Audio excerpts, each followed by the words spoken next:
Have you noticed something downright chilling happening across America?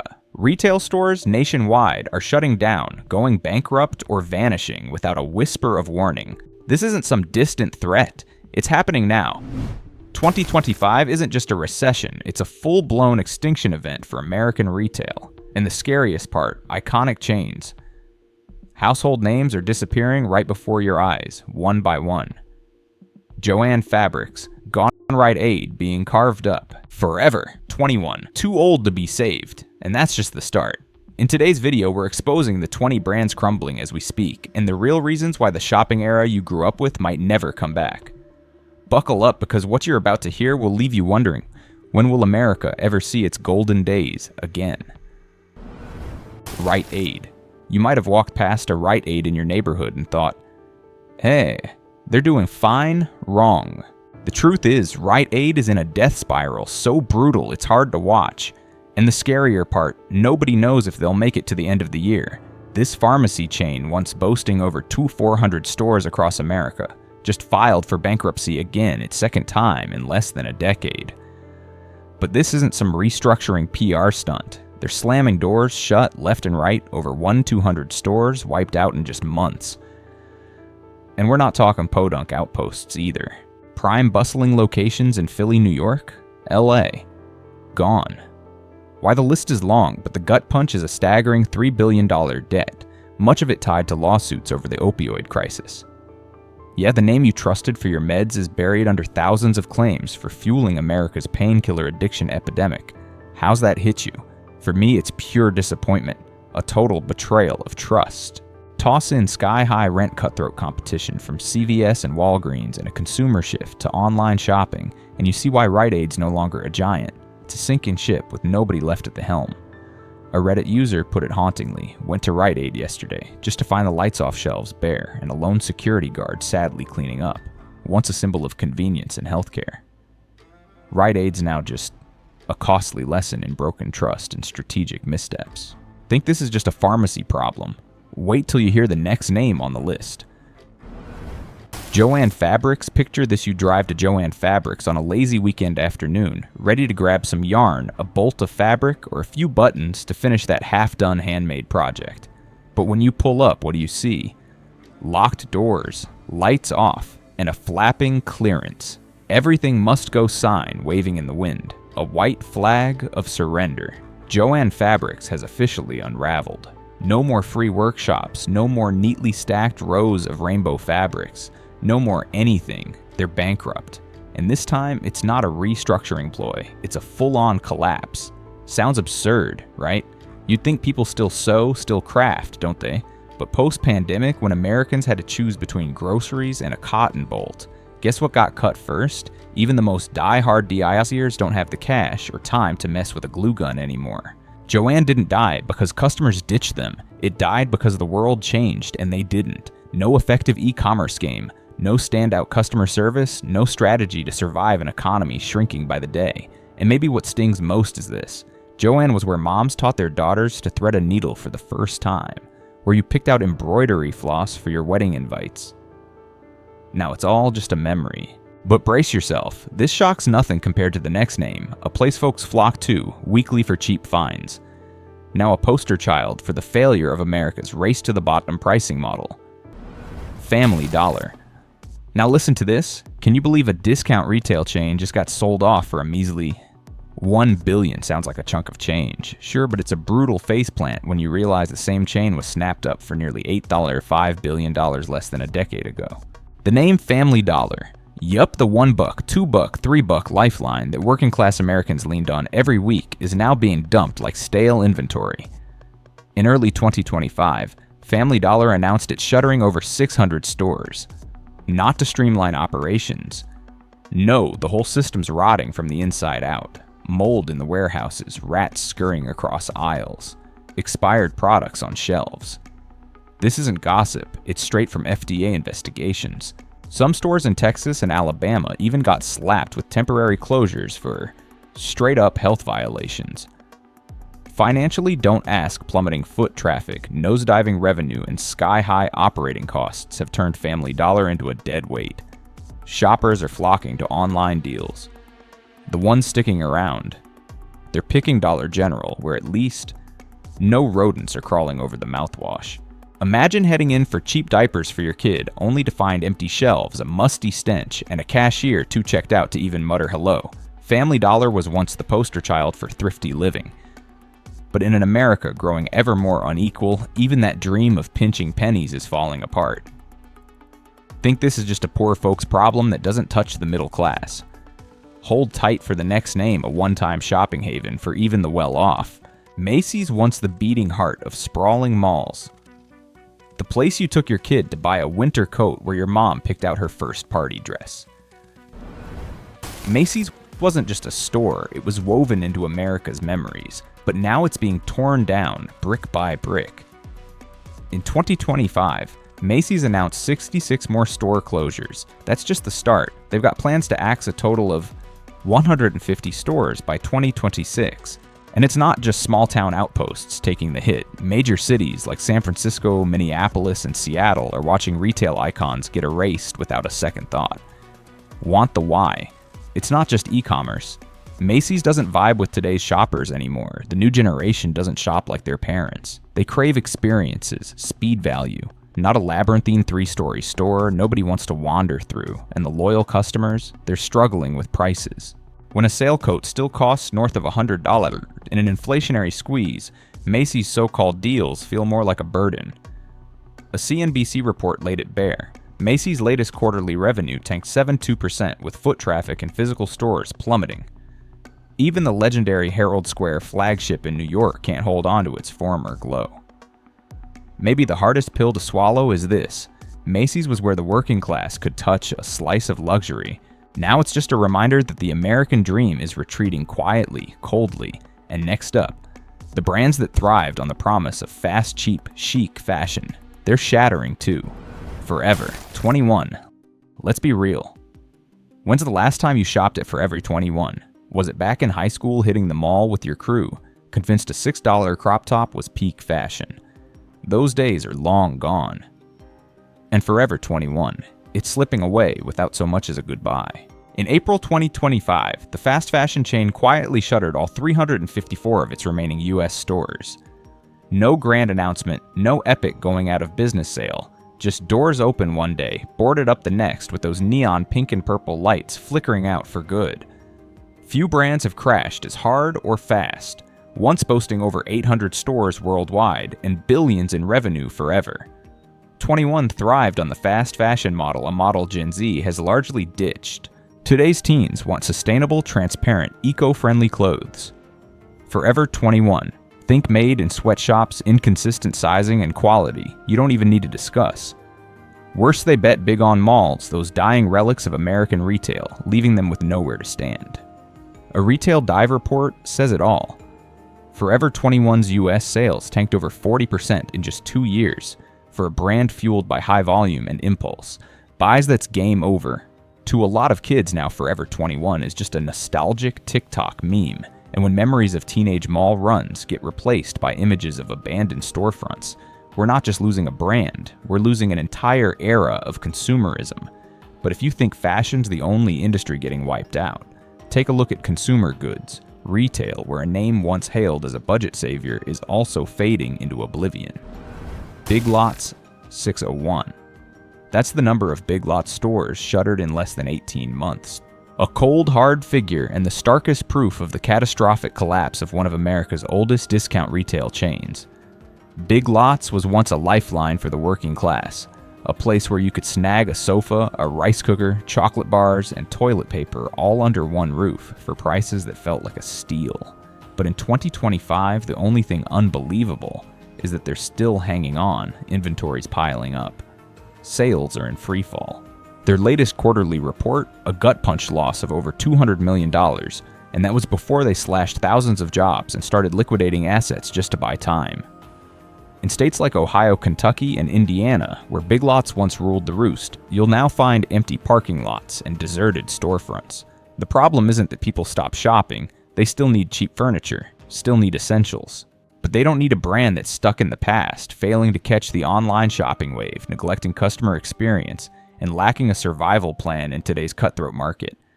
Shoppers aren't waiting anymore, they're clicking. They're heading to Amazon, Walmart, or anyone else who can deliver in 2 days. Big lots used to define the great deal in the heart of America. Now it's a bitter lesson in how low prices alone can't keep you afloat. And as this discount empire crumbles, a slew of youthful beachy surf and sunshine brands once tied to carefree vibes and teenage dreams are sinking silently beneath the waves. Liberated Brands, Volcom, Bibong, Quicksilver, remember those days. Hoodies with crashing wave logos, board shorts, or California dreaming tees that defined a generation.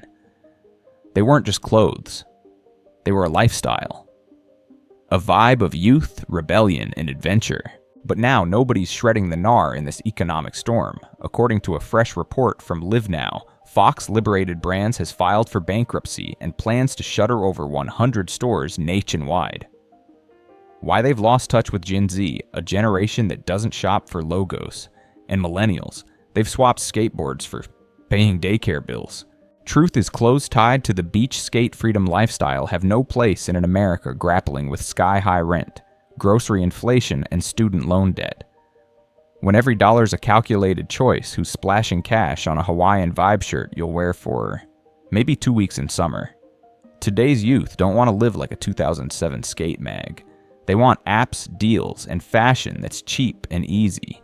Liberated Brands, with all its faded glory, missed that train completely. And the next train, it's not carrying clothes, it's hauling the childhood memories of millions of American gamers.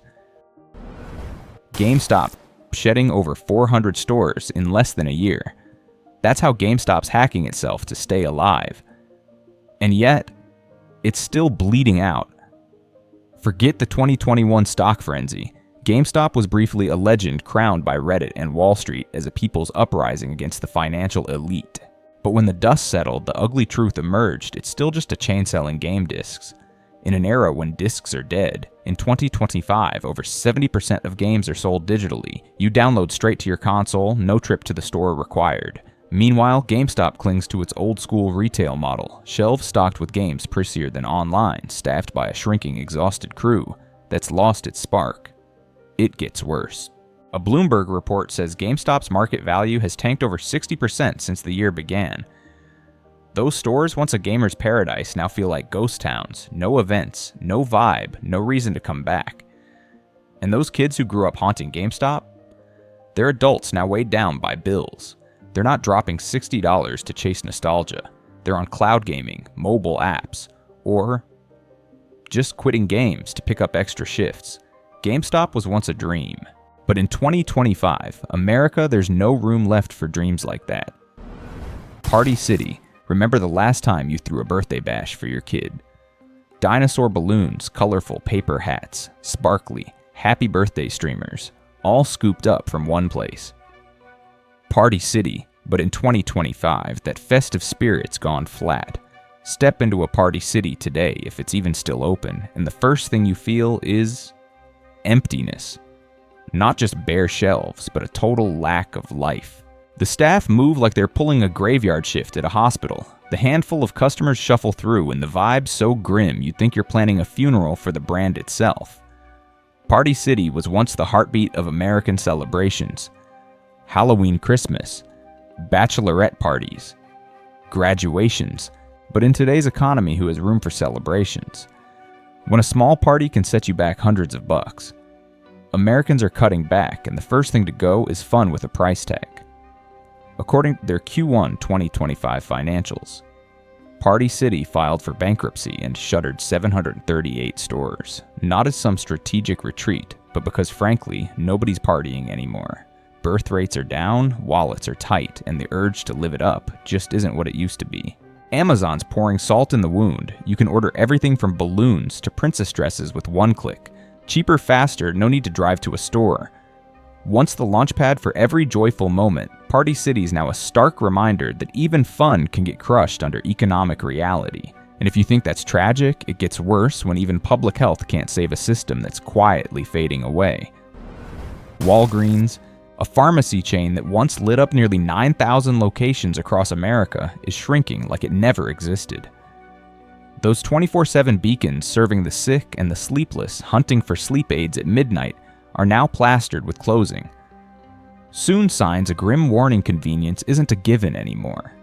Why the reasons pile up, but let's start with 1-800, the number of Walgreens stores slated for restructuring by the end of 2025.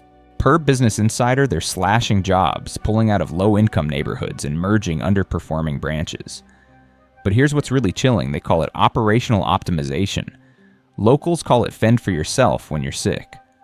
While the CEO touts service modernization on TV, an elderly woman in Cleveland has no pharmacy open within a 10-mile radius. In Chicago, entire neighborhoods are left with liquor stores and gas stations, no place to grab cough syrup for a kid. Walgreens vanishes, leaving gaps not just on the map, but in everyday life. It's not like Americans got healthier. They still need meds, care a pharmacist's advice, but they're forced to look elsewhere, somewhere you'd think would be rock solid, but in truth is teetering just as badly. CVS, a customer in Pennsylvania, shared this. I stopped by CVS for allergy meds. Waited 25 minutes, saw nobody but one guy pushing a cart behind the counter. Shelves where bare self-checkout was busted. When I left, I wasn't sure if I'd been in a pharmacy or a ghost town. That sinking feeling, sad to say, is becoming all too familiar across America. CVS is changing, but not in the way shoppers hoped.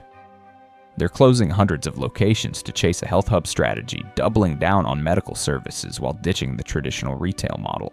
But when people just need a reliable spot to grab meds, CVS decides to morph into a half-baked clinic. Worse staff cuts are gutting the experience. A morning consult survey found 3 out of 5 loyal CVS customers feel abandoned in stores. No one to advise, no one to help, no one who cares. When a pharmacy strips away both convenience and that sense of security, what's left to keep you coming back? Once CVS was where grandmas got their blood pressure checked, dads picked up cold medicine for their kids, and college students grabbed late-night snacks. Now it's just a name. Big, cold, and out of touch with the practical needs of everyday folks. Next up, a brand that doesn't sell meds or groceries, but was once the weekend destination for millions of American families, now teetering like an abandoned mall. Kohls know what's weird. Kohls, once the people's champ of retail, is now a name nobody wants to bring up. Not because they did anything spectacularly wrong, but because they didn't do anything at all. While competitors pivoted hard, nailing online sales and building loyal fan bases, Kohls just stood still and got left in the dust. They used to be the go-to for the middle class, decent clothes, solid brands, easy shopping. But now stores are empty as a ghost town promotions loop on repeat until they're mind-numbing and their website's a glitchy mess. Shoppers feel trapped in a soulless buy one, get one hamster wheel. Then the news hits. Kohls is shuttering a slew of underperforming stores, quarterly revenues down 5-8%, and their stocks hit its lowest point since 2010. The Wall Street Journal reports they've turned down multiple buyout offers banking on a self-led comeback. But a comeback how when nobody's shopping there and the ones who do find nothing fresh to buy. A TikToker's total Kohls fail video went viral, racking up hundreds of thousands of views and comments like, does anyone still shop at Kohls? Are they even open? When your own customers start wondering if you still exist, that's not a warning. It's a death knell. Express. Once a mall-dominating fashion powerhouse, Express is now a textbook case of falling behind. It's not that they didn't have customers, they just didn't know how to keep them. Prices higher than Zara spotty quality and design slammed as too stiff for Gen Z, too young for Gen X. In April 2025, Express filed for Chapter 11 bankruptcy, admitting they couldn't shoulder the weight of rent, inventory, and debt. Stores shut down overnight. No clearance sales, no heads up, just a cold email to employees. Thank you for your service. Retail Dive reports their Q1 2025 sales cratered by over 30%. That's not just a financial flop, it's proof you can't survive in fashion banking on brand loyalty alone. Express used to be where office workers grabbed a sharp blazer on weekends. Now there's no reason to step inside. When you're selling style but fail to evolve, you're not fashionable, you're history. Think fashion's the only industry on life support. Wait until you see what's happening to the chain that once bragged everything's under $1. 99 cents. Only, not Walmart, not Target. It was 99 cents. Only where America's working. Poor turned when their wallets were running on fumes, a loaf of bread, a roll of toilet paper, a couple cans of soup, all for under $1, or at least that's how it used to be. In 2025, the idea of everything under $1 is extinct, and 99 cents. Only the name that once promised hope is now a grim reminder that inflation spares no one, not even those pinching their last pennies.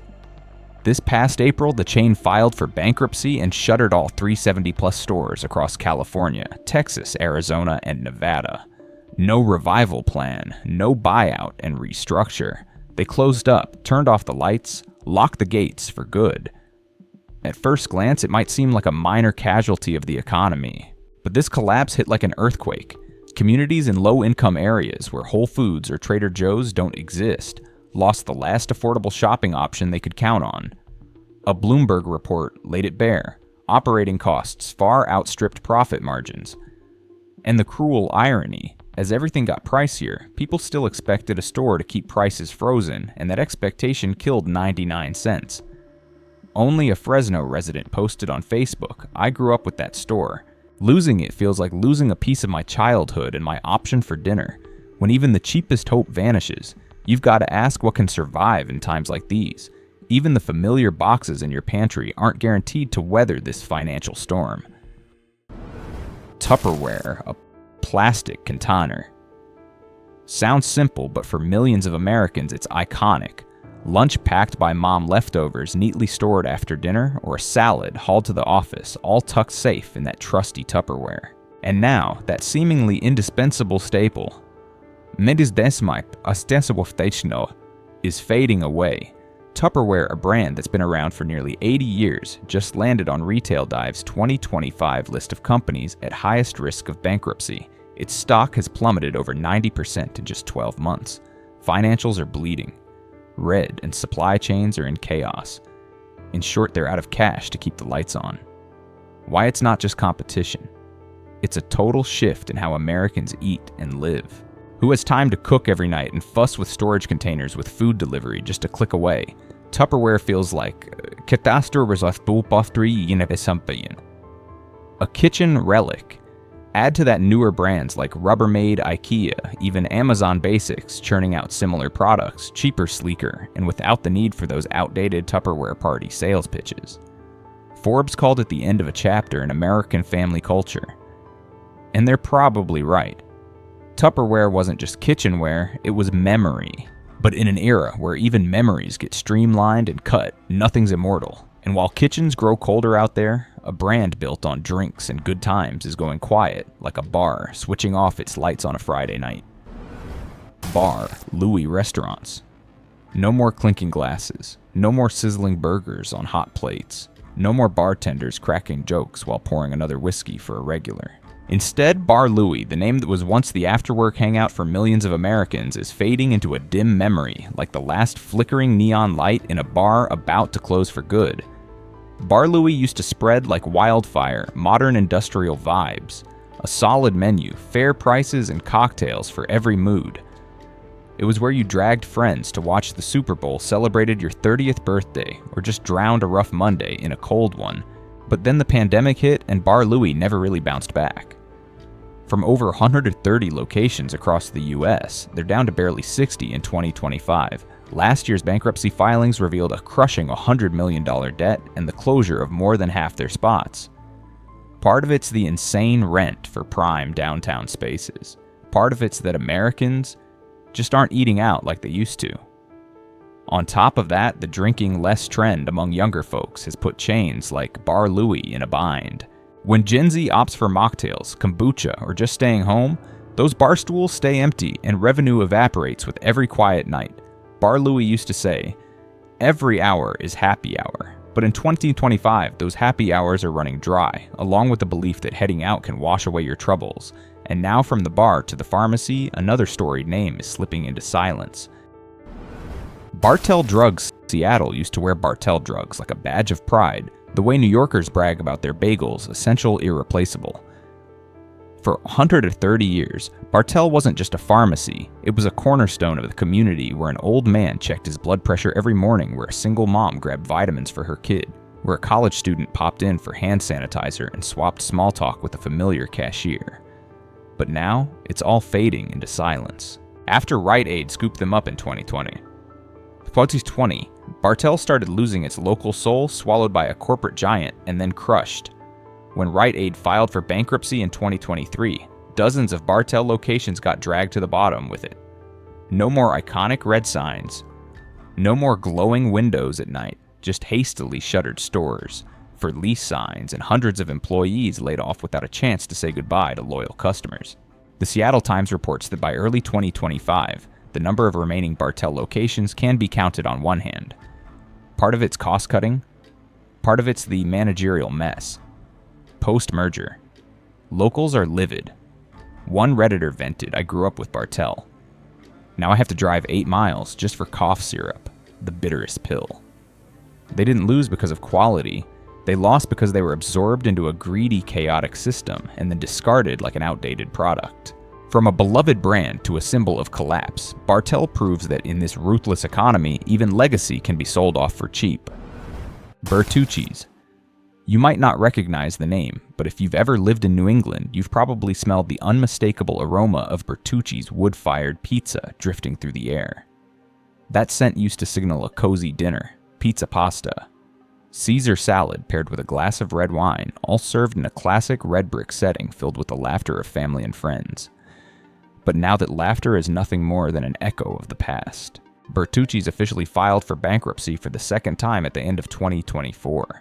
From a peak of over 100 locations spread across the eastern United States, fewer than 20 remain, most of them quiet, nearly empty, with just 1 or 2 staff members in an atmosphere closer to an airport waiting area than a bustling eatery. The problem wasn't the food. The pasta is still flavorful. The pizza is still crisp. But Americans just don't visit places like Bertucci's anymore. They're busy, they're budget conscious, they crave fast casual options or simply order delivery. A dinner for 4 at Bertucci's can now cost over $80 before the tip. At that price, many families would rather cook at home or head to Chipotle. According to Restaurant Business, online, the chain's most recent quarterly revenue dropped by 41% compared to the same period last year.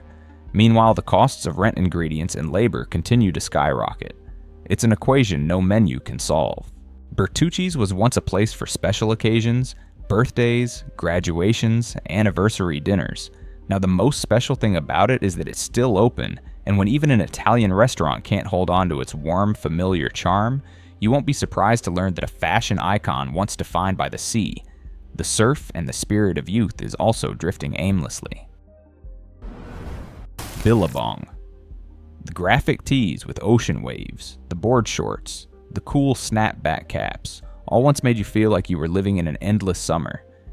That was Bibong, a brand that didn't just sell clothes, but sold a lifestyle free, rugged forever, young. But in 2025, that freedom is drifting on the waves of bankruptcy. Bibong, along with its sibling brands like Quiksilver and RVCA, has been forced into an emergency restructuring after their parent company, Liberated Brands, filed for bankruptcy protection earlier this year.